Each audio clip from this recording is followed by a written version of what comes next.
So everybody who works in IT, who has any sort of idea of what's going around them, we know there's an AWS outage, and a lot of apps went offline just for AWS, not for Google or Azure.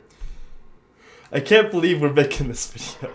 Okay, people think that this was like a drill test. This is like a far right conspiracy forming. By the way, I'm not left wing or right wing. I don't really care. My only focus is studying. That's like my main focus. I'm not into politics, but we gotta talk about it, okay? The same type of people who just think like everything's a conspiracy, right? Like everything is some kind of drill or a test or whatever it is. They're saying the AWS outage was a reset drill. This is like, I thought it was a meme. I thought it was just like one person posting about this, but they're really talking about it. It says, what happened yesterday is a warning, not a glitch. One outage, millions locked out. Now imagine every service tied to a single digital ID. Food, purchases, jobs, pay, banks, socials. What if there's an outage, right? You can lose everything. So this was kind of a test. So there's a lot of pushback against the whole digital ID idea that's coming into play in the UK, and they're talking about in the West.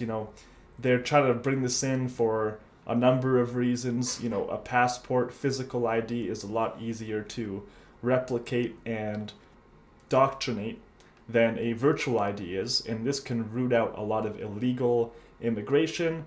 It can root out a lot of fraud, this and that. So whatever your opinions on it, it seems that a lot of people think that this AWS crash was like a drill test for this digital ID. I'm going to show you a few other tabs that I have open. In case you're unaware, let me introduce you to a company called EY. This isn't a sponsor. EY is basically it's a public registered accounting firm that reviews continuity, operational risk, governance, and compliance of companies all around Canada, similar to KPMG. And they will basically audit companies using Amazon's proxy statements or audit committee for any kind of disclosure on what actually happened. So this is saying any company that rules in our country needs to be audited by other companies that have the right credentials and certificates to audit these companies. So EY audits this company right away and holds them accountable to release the information to either the public or at least the shareholders of exactly what happened, what was planned, and why this took place. Now, I know with the conspirators, they'll say oh, well, EY was also paid off.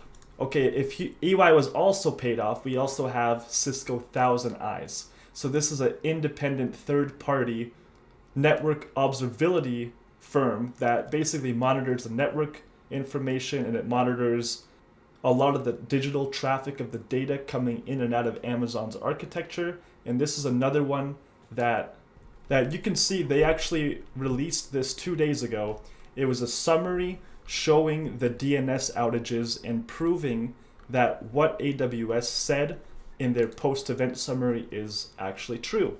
And they show it logically, okay? So this means nobody paid Cisco to fabricate a DNS outage, okay? The DNS outage just happened.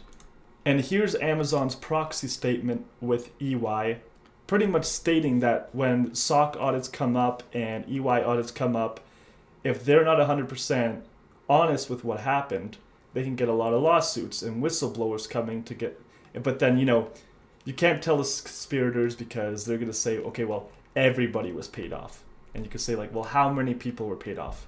10,000, 20. How many people were part of the fraud, of the hoax? So is it 10,000 people, 50,000? Is it 1 million people? Were they all paid off? So that's not even talking about how Amazon has 4 million, over 4 million businesses that operate as of this year. So you're telling me there would be 4 million businesses, each business with at least a few employees, and at least 1 million users that have over 100 employees, and at least thousands of businesses that have thousands and tens of thousands, and maybe hundreds and thousands of employees. So you're telling me that this outage brought 4 million businesses or more offline, and they're going to tell everybody that this was just a drill. All of these businesses just lost like potentially thousands, millions, if not billions of dollars. And all of these businesses are just going to go along with like the little conspiracy or, oh, it was just a little drill to test if we can bring the internet down. Like, just think about it. We did all this just to test if we can shut the internet down for like a day. We don't need to test that. We could unplug it from the wall if we wanted to. If I wanted to unplug the internet, I would just unplug it from the wall, or I would just turn it off. You don't have to do a drill. We don't have to do a drill to turn off the fucking internet. So yeah, that means AWS legally they have to provide reports for 4 million plus businesses, each with their own individual business information tied to whatever resources that they use in AWS. So if they use like VMs or app services, now AWS is going to be like, okay, sorry that this and this service didn't work during this time. It didn't work because this DNS issue happened, and you can see that DNS issue on our service health report. We have EY that backs it up. We have Cisco ThousandEyes that also gives us further information that the information we're providing as a company is correct. And here, finally, to finish off this video, here is the actual report from Amazon themselves. This is the post-event summary that they released themselves, and it basically goes through the information. I'll drop these links in the description so you can go through them by themselves. But they even give you a link, and this link shows all of the services, and it's showing you can go down each and every one of these and find more information about it. And that's it. It's well documented. It has to be, and if it's not, then all of these businesses are going to sue Amazon. If this is a conspiracy, that means there's 4 million plus businesses that can now sue Amazon. This would probably bankrupt the fucking company, to be honest.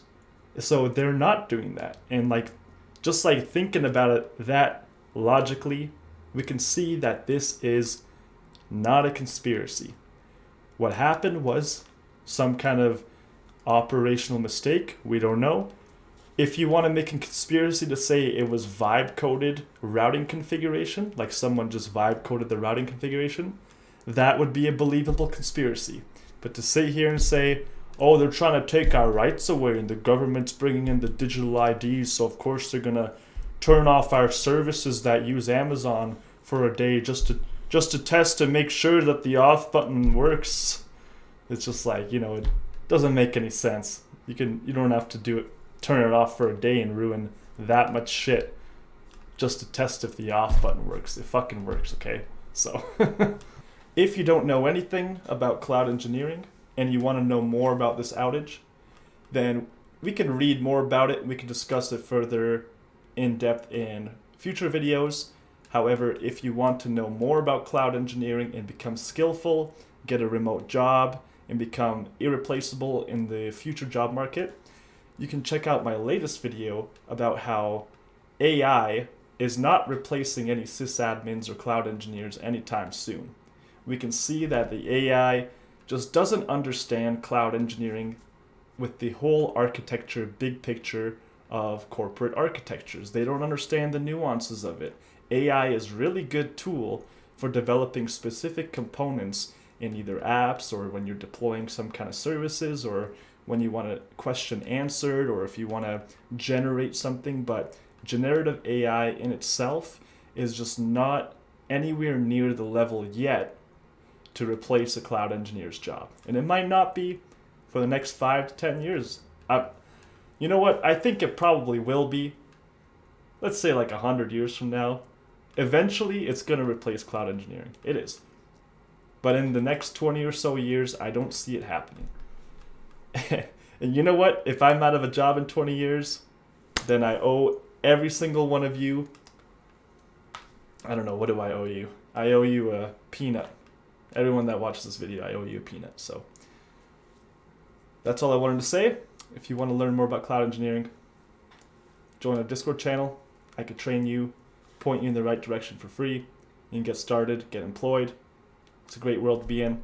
There's still lots of opportunities, even in Europe, USA, Canada, even South America and Asia. The opportunities just keep coming up. So thank you guys for watching. See you next time.